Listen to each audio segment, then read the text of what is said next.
hoy me la dieron a mí.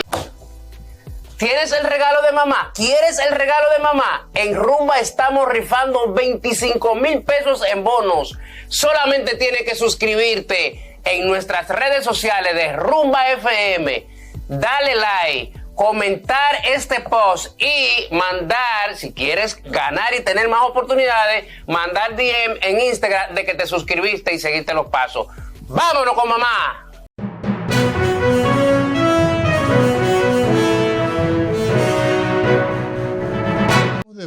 Estamos de vuelta en Cátedra Médica y hoy hablamos con la doctora Pamela Tejada. Nos está hablando sobre la prevención y la gestión de las caídas en nuestros adultos mayores y cómo esto repercute en la mortalidad incluso de las personas que después de sufrir una caída pueden tener un incremento en mortalidad hasta de un 10%. Doctora, en ocasiones hemos visto pacientes que tienen un trauma a nivel craneal y pues desarrollan un hematoma. En ocasiones esos traumas son traumas menores para que se desarrolle un hematoma subdural crónico. No necesariamente se requiere de una gran de un evento de alta energía, de alto impacto. Entonces, en el caso de esas personas que desarrollan un hematoma y luego entonces tienen una debilidad y a consecuencia de esa debilidad entonces la caída, ¿con qué frecuencia ustedes ven esta asociación de caídas por estos coágulos cerebrales, los llamados hematomas subdurales crónicos? Muy frecuentes, ¿Sí? Muy frecuentes, sobre todo porque el paciente posterior al evento no ha tenido el manejo adecuado de fisioterapia, ni de acompañamiento o de utilizar dispositivos para ayudar al desplace del paciente, para ayudar a que ese equilibrio perdido por esa injerencia a nivel cerebral, esa injuria cerebral, pues el paciente realmente pueda desplazarse de manera adecuada. Y claro que se cae. Entonces, doctora, en ese sentido, usted decía, no todos los adultos mayores, no les vamos a llamar pacientes, los adultos mayores necesitan de una andadera para poder mantener ese equilibrio. En el caso de esos que sí lo necesitan, ¿puede representar una andadera, un bastón, un riesgo de caída para esos pacientes? Claro que sí. Si no está a la altura adecuada, si no se está utilizando de la manera adecuada, dígase que entendemos que el bastón, por mala cultura, se use del mismo lado donde está la debilidad.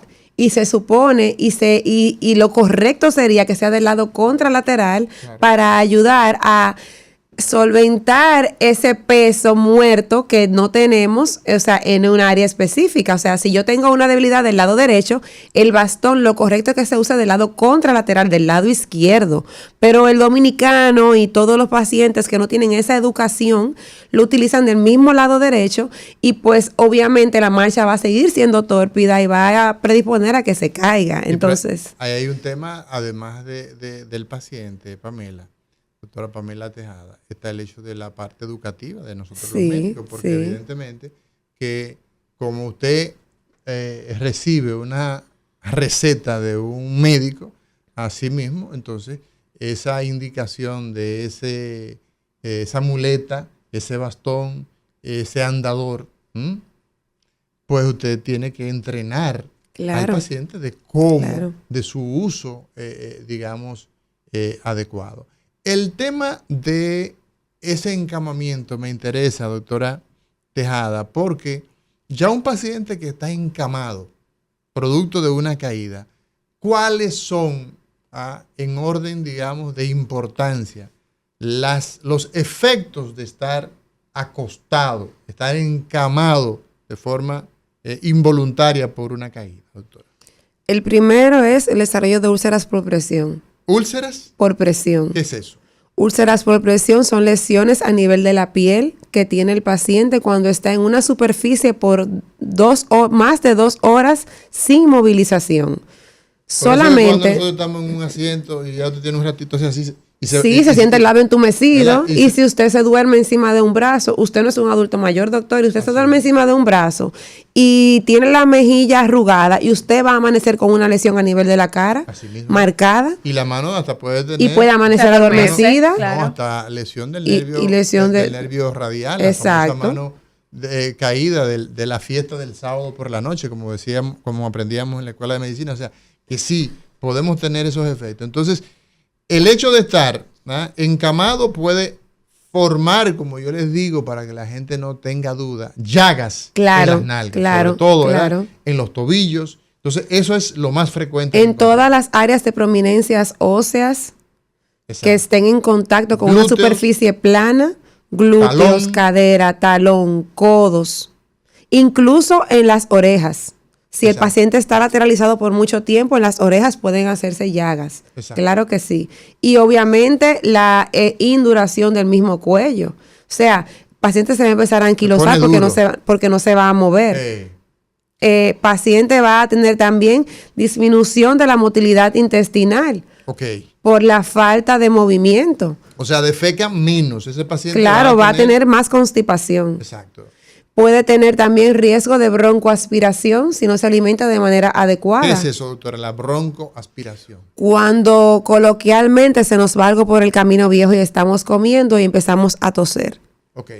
Entonces, eso usted está broncoaspirando porque por el lado donde va el aire, que es la laringe, va a ir comida, va a ir pequeñas gotas de saliva y usted va a empezar a toser de manera incontrolada. Pero en el adulto mayor, esa broncoaspiración, ese pequeñito paso de alimento puede desencadenar a una neumonía.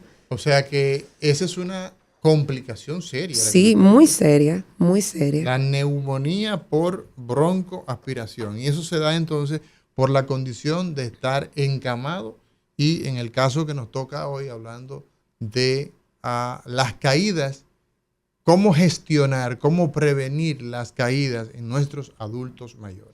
Doctora, el tema de que un paciente llegue por una caída y termine en cama, ¿se da porque se descuidó esa atención inmediata a la caída o porque definitivamente quizás la caída fue muy importante y de toda forma, aunque se atendiera oportunamente, el paciente iba a terminar encamado?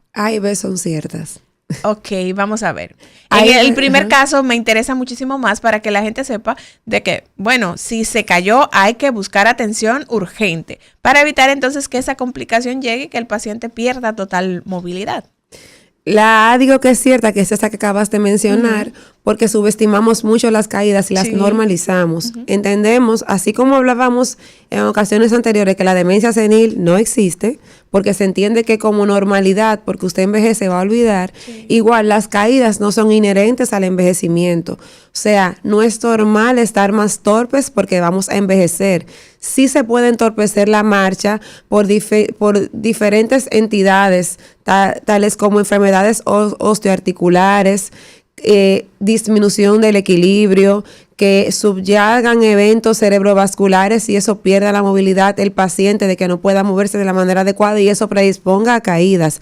Pero no es normal caerse, nunca la podemos normalizar ni empequeñecer. O sea, debemos de darle la magnitud importante a la caída para poder prevenir a la siguiente caída. Entonces, si no nos educamos a que cuando esa primera caída ocurre, buscar el acompañamiento adecuado en el momento idóneo, pues van a venir más caídas y el paciente va a perder autonomía y se va a encamar. O sea, eso es así. Y lo siguiente, yéndome a la parte B, de que la caída fuera muy fuerte y que obligatoriamente el paciente termine encamado. Bueno, está encamado, sí, pero a ese encamamiento podremos optimizar a que el paciente, a pesar de estar encamado, esté lo más autónomo posible y si ya no puede estar autónomo, esté en las mejores condiciones dignas posibles y con el menor riesgo de complicación posible. Primero, obligatoriamente, colchón de aire en la cama del paciente.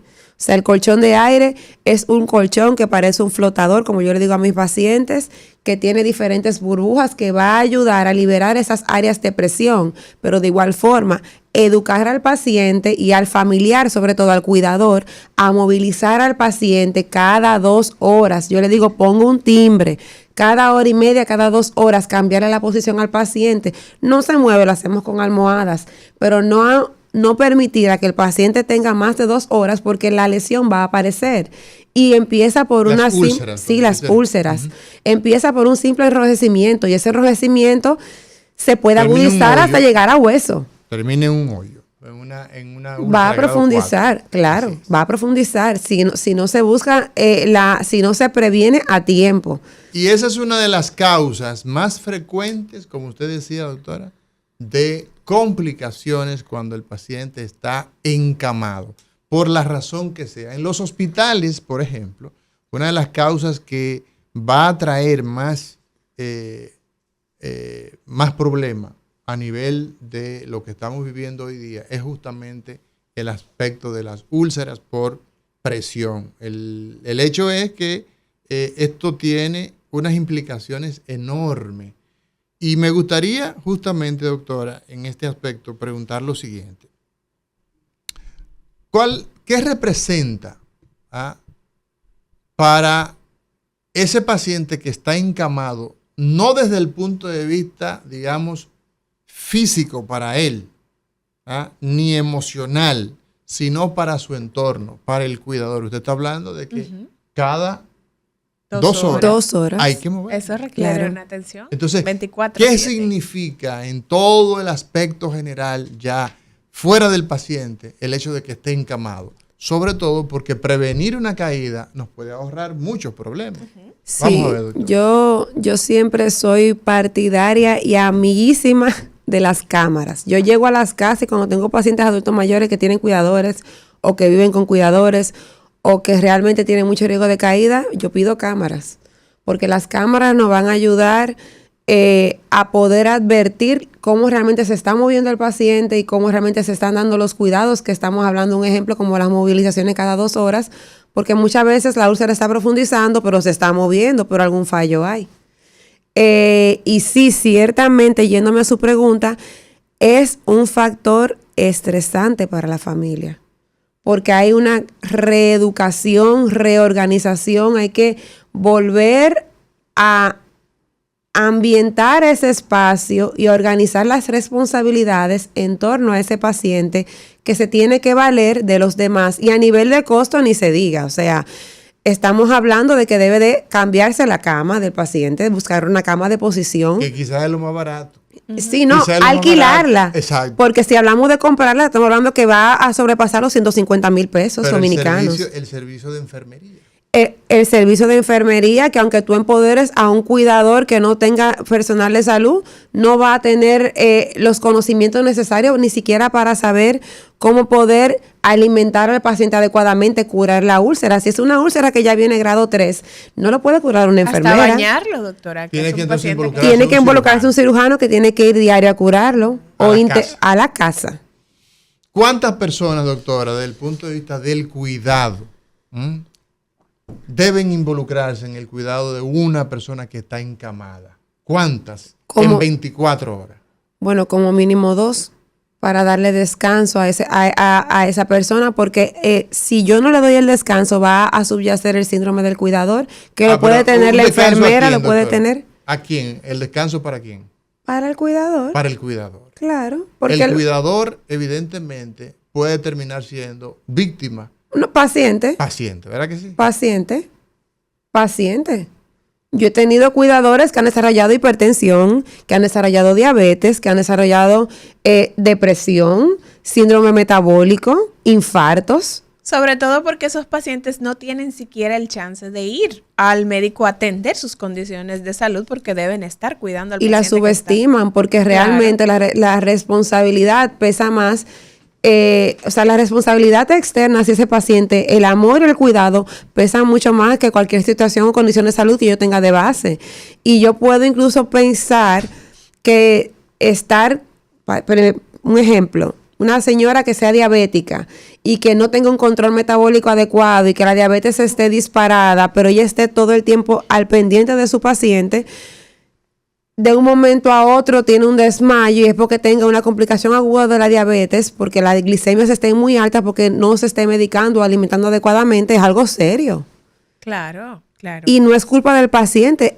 Lamentablemente, es culpa del mismo sistema de que esa persona no tiene el chance de verificar su situación de salud. Y eso es algo que hay que llamar la atención, a que por eso, cuando tenemos adultos mayores que precisan el cuidado de una segunda persona, que las responsabilidades pues se puedan dividir. Porque aunque una persona sí tenga la batuta y tenga todo el conocimiento de cómo se va a engranar ese cuidado, esa persona necesita su esparcimiento y su descanso, tanto físico como mental, para poder cuidar de sí misma y así ejercer un mejor cuidado hacia ese paciente. Exactamente, un cuidador que está bien emocional y físicamente, pues entonces garantiza un mejor cuidado para ese paciente que necesita. Y este punto que usted ha tocado, doctor, es un punto crucial en el tema del manejo del paciente envejeciente, del paciente adulto mayor, porque lo que ocurre en muchas familias es que se delega toda la responsabilidad sobre una sola persona y quizás los demás hijos de esa señora o ese señor que requiere esa atención 24/7 se encargan de lo económico, se encargan de la medicación, y ya, entienden que con eso cumplieron con su cuota de responsabilidad. Sin embargo, hay una persona que está llevando toda la carga y es importante poder hablarlo para garantizar